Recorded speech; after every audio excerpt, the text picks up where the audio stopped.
Clause 1. Contractor's obligations. There are 4 subclauses under this Clause 1, and the statements are given here. So, what are the obligations of the contractor?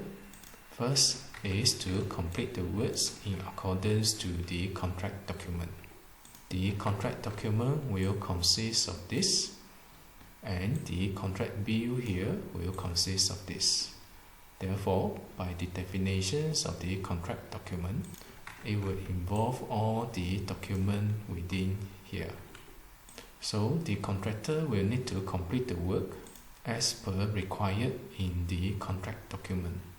This includes providing the materials, good standards of the workmanship, of the quality and standard as per described in the contract document. It is obligations of the contractor to provide all the materials and work to the standard by the contract document. Second, it will be the temporary work and the construction method. This will be under full responsibility of the contractor, that the contractor will need to ensure the adequacy, stability and safety of all the temporary work as well as the construction methods used during the project. This is unless that those work has been designed by the architect or the consultant. In most of the case, technical drawings are given to the contractor are normally the outcome of the building as designed and intended by the architect and the consultant.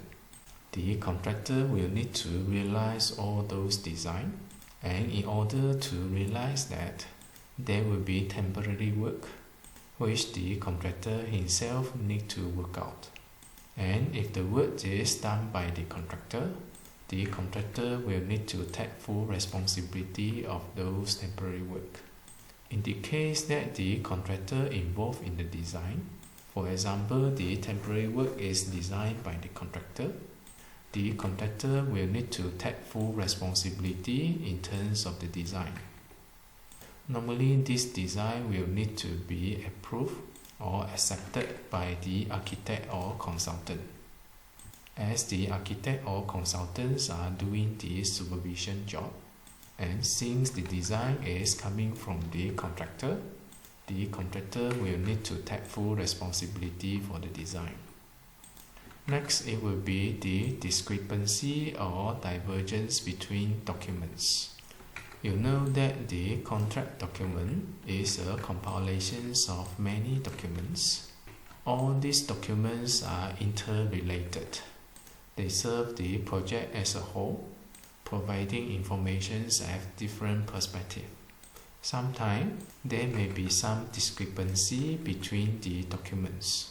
That means the contradictions between the informations among different documents, or two different documents providing the information which is not matching each other.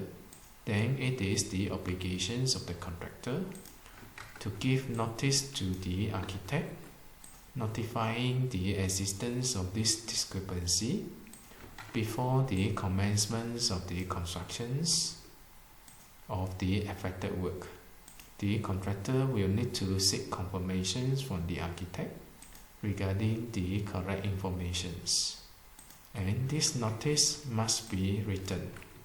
It is so that it is traceable and having evidence that the contractor have seek advice from the architect for the confirmations of the informations. The contractor cannot simply ignore the discrepancy or making assumptions over certain informations, as at the end of the day, if not meeting the requirement or misunderstanding arise related to that particular part of the work, this may affect the claim of the work that has been done by the contractor.